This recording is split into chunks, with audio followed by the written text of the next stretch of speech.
সালামু আলাইকুম। সপ্তম শ্রেণীর সুপ্রিয় শিক্ষার্থীবৃন্দ, আশা করছি তোমরা সকলে ভালো আছো।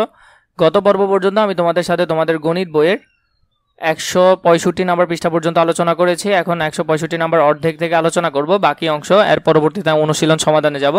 গণসংখ্যা আয়ত লেখো। আমরা কিভাবে গণসংখ্যা এবং আয়ত লেখো করতে পারি। কোনো পরিসংখ্যান যখন লেখচিত্রের মাধ্যমে উপস্থাপন করা হয় তখন তা বোঝায় ও সিদ্ধান্ত নেওয়ার জন্য যেমন সহজ হয় তেমনি চিত্তকর্ষকও হয়, মানে আকর দেখতে ভালো লাগে। এই প্রেক্ষাপটে পরিসংখ্যান লেখচিত্রের মাধ্যমে গণসংখ্যার সারি উপস্থাপন বহু প্রচলিত পদ্ধতি। আয়ত লেখ বা গণসংখ্যা আয়ত লেখ হচ্ছে গণসংখ্যা সারির একটি লেখচিত্র।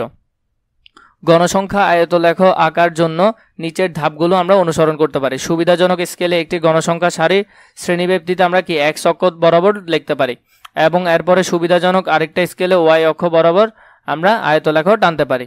এরপরে দেখো, শ্রেণীব্যাপ্তি ভূমি ও গণসংখ্যার মানকে আয়তের উচ্চতা ধরে আয়ত লেখ আমরা এখানে অঙ্কন করব। এরপরে উদাহরণ দেখো, আমাদেরকে উদাহরণ 2 দিয়েছে। এটা আমরা কিভাবে করি। একটি স্কুলে 10ম শ্রেণীর শিক্ষার্থী হলো 60 জন। সেখানে আমাদেরকে সবকিছু দেওয়া আছে এবং এখান থেকে প্রচুরক ও বেদ দেওয়া আছে। প্রচুরক তো নিশ্চয়ই এটাই হবে, সবচেয়ে বেশি আছে।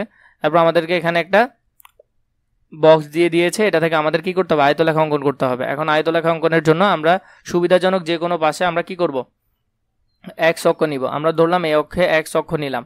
এরপরে এই দিকে আমরা নিলাম কত, এই দিকে নিলাম y অক্ষ। y অক্ষে আমরা গণসংখ্যা ধরলাম। গণসংখ্যা এখানে হাইস্ট কত আছে, হাইস্ট আছে 25 পর্যন্ত। তাহলে হাইস্ট যদি 25 পর্যন্ত থাকে আমরা এখান থেকে 1 2 3 4 এভাবে করে প্রতি ঘরে একটা একটা লিখতে পারি, অথবা তোমরা চাইলে 5 ঘর পর 5 10 15 20 25 এভাবে লিখতে পারো। এরপর দেখো, এখানে যে এই চিহ্নটা দেওয়া হয়েছে, এটা কেন দেওয়া হয়েছে, এখানে দেখো শুরু হয়েছে কত থেকে, 40 থেকে। তার মানে 40-এর আগে নিশ্চয়ই আরও অনেক ধরনের সংখ্যা আছে, অনেকগুলো সংখ্যা আছে। এই যে সংখ্যাগুলো আছে এটা বোঝানোর জন্য এখানে এভাবে দেওয়া হয়েছে। 40 থেকে কত, 40 থেকে 45, 40 থেকে 45 এখানে দিল।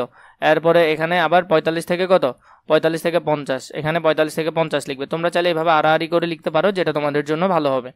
তাহলে 40 থেকে 45-এ ঘনসংখ্যা কত, 40 থেকে 45-এ ঘনসংখ্যা হলো 8। 8 মানে এখান পর্যন্ত। এখানে একটা তুমি কি দিবে, ফোঁটা দিবে।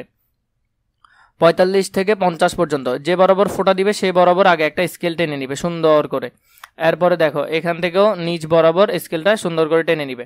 এরপর 45 থেকে 50 15, 45 থেকে 50 যদি 15 হয় তাহলে এখানে, তাহলে তুমি এই বরাবরও কি করবে, একটা স্কেল টেনে নিবে।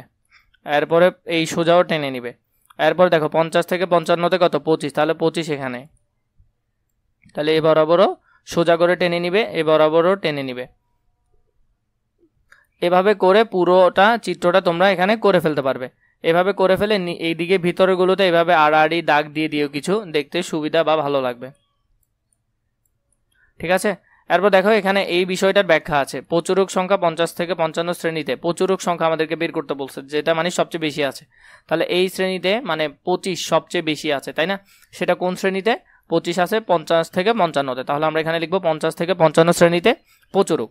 এটা তোমরা তোমাদের মতো করে সুন্দর করে ব্যাখ্যা করে দিতে পারবে। উদাহরণ 3 দেখো, কোনো বিদ্যালয়ে 10ম শ্রেণীর অধ্যয়নরত 125 জন শিক্ষার্থীর গণিত বিষয়ে প্রাপ্ত নম্বরের গণসংখ্যা বিশ্লেষণ করলে সারণী নিচে এখানে দেওয়া হলো। এই সারণী থেকে আমরা এখন সেটা বের করব। কি বের করতে বলছে, আয়তলেখ আঁকতে বলছে এবং সেখানে প্রচুরকটা দেখাইতে বলছে।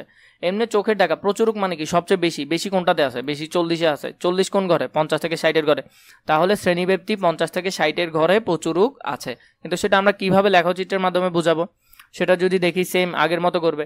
এদিকে এক অক্ষে x ধরবে, এদিকে y ধরবে, এদিকে গণসংখ্যা লিখবে। দেখো প্রতি 5 ঘর পর 5 10 15 20 25 30 35 40 এভাবে 5 ঘর করে ধরতে পারো।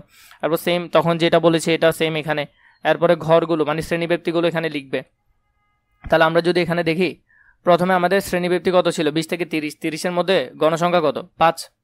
তাহলে দেখো এখানের মধ্যে, এখানে আমরা লিখি 20 থেকে 30, 20 থেকে 30 এটা না, এটার মধ্যে প্রথমে ছিল 5। তাহলে আমরা 5-এ একটা ফোঁটা দিচ্ছি, 5 থেকে সোজা করে টানবো, আবার এদিকে সোজা করে টানবো।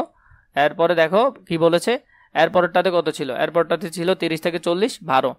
তাহলে 30 থেকে 40 যদি 12 হয় তাহলে সেটা টানি, 30 থেকে 40 তাহলে 12, এভাবে টানলাম। ঠিক আছে। এভাবে টানার পর এখানে ঘর হলো, আবার করতে পারলাম। এভাবে করে তোমরা এটা করে ফেলতে পারবে। আমি আশা করি যে তোমরা সহজেই এটা করতে পারবে। আশা করি তোমরা এগুলো বুঝেছো। কাজের সমাধান প্রয়োজন হলে কমেন্ট করে জানাতে পারো, আমরা অনুশীলন সমাধানে ডিরেক্ট চলে যাব।